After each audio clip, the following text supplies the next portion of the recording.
Good morning, folks. Well, there's a new thing that has come around.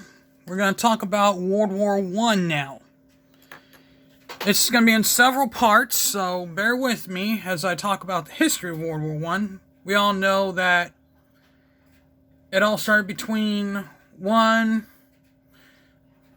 person from Serbia ended up killing the prince of Austria-Hungary, and that's what started the whole war. Weird, isn't it? But you think that they would have just arrested that person instead of just starting the whole entire outbreak of a war. Unfortunately, that's not how this worked.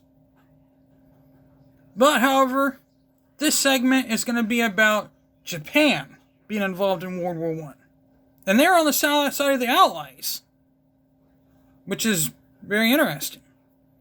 Now, the Japanese played a vital role in this whole entire thing. The Japanese, who pretty much, kind of played a little bit of a neutral card for a little bit, but the British, who were their allies since 1902, who signed a peace agreement with them, and they were pretty much trying to make friends with them. The siege of Tsingtao, which is pretty much, what changed the entire thing for them. With 3,750 troops, German troops, out there, covering that entire bay. German Vice Admiral Alfred Waldeck, who was in charge of that whole entire area, even though he had ground troops on there, he still tried to manage to cover them. He had one protected cruiser, one unprotected cruiser, one torpedo boat, 4 gunboats, and 2 aircraft. Pretty good, amazing numbers there. Well, on the other side,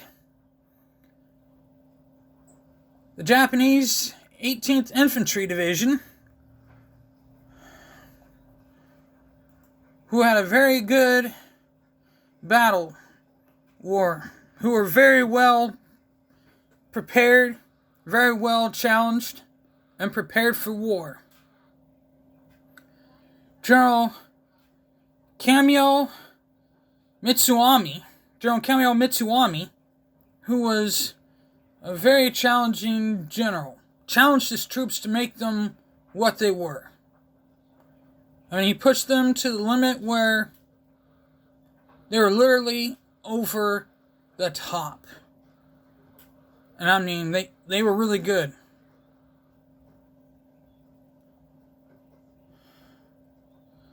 And he pretty much made them one of the best guys there ever could be in the entire war. But he led 23,500 troops, while his Navy soldier, Kato Sakakachi, was just like him, except he was in charge of the Navy. Sakakachi was one of the most marvelous guys. He was probably one of the guys who pretty much could push them out of the ground. Sakakachi had 5 battleships, 1 seaplane carrier, 2 battle cruisers, 1 protected cruiser, 2 destroyers, and 2 aircraft. Now, you might ask yourself, with the casualty numbers here, how did the Japanese win the battle?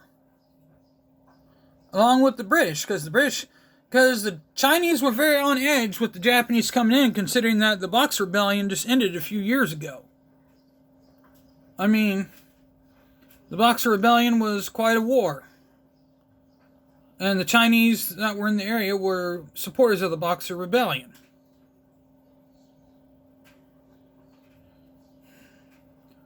And then the C Battalion, which is what you call that. Half of the whole entire... excuse me as I catch my breath there. LOL. Half of the entire German Navy left and got destroyed at the Falkland Islands, which is in the South Atlantic. And pretty much was destroyed by the British Royal Navy. I mean, that was quite a monstrous defeat for the British. The British were pretty much defeated at Coronel,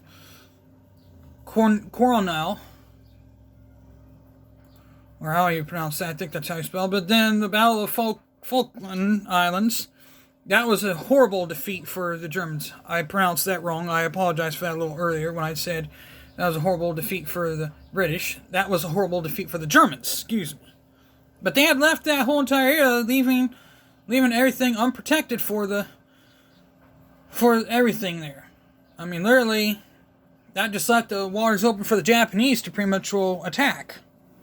Now, if you want to talk about casualties, pretty much everybody fell into the hands of the Japanese.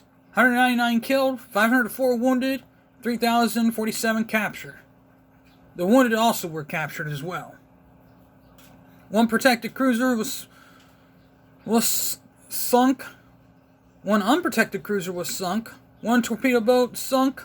And 4 gunboats sunk. Pretty much the entire fleet was destroyed. Now, as of the Japanese casualties, 727 killed, 1,335 wounded, 1 protected cruiser sunk, 1 destroyer sunk, 1 battleship damaged, 1 aircraft destroyed. Interesting. But 98 Chinese civilians were killed by the Japanese forces, which kind of threw a different idea about that.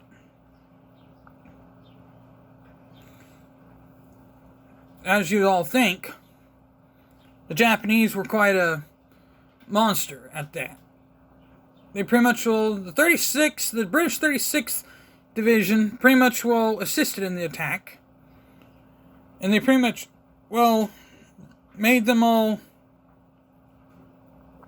look bad.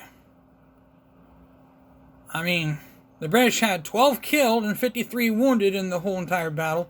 The Japanese had just a little under that. I mean, that pretty much explains how it all happens. With all those Japanese that were prisoner, they were all taken to the Bando prisoner of war camp in Japan. That's where they were all taken to. Quite interesting decision there.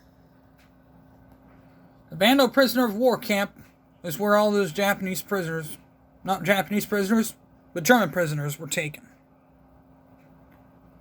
But after the war, only 170 prisoners remained in the prison. Wanted to stay in Japan. The rest wanted to go elsewhere. But now you ask yourself, why would anyone want to stay there? But the Type 3 machine gun was a devastator to the... Now you want to talk about guns? The Type 3 machine gun was a devastator to the Germans. The Type 30 rifle, also a devastator. Type 38, also. So many weapons, they even carried them all the way through World War II. Devastating. Then they had howitzers that were used, and they literally destroyed them. I mean, that's the 18th Infantry Division pretty much gave them what they came for. Well, with that being said, I got things I gotta do, and you'll be hearing more about other battles tomorrow. With that being said, click on the like button, subscribe, and you'll get more notifications, and hit the bell, you get more notifications. If you like this video, click the like button. With that being said, I'm out of here. Peace.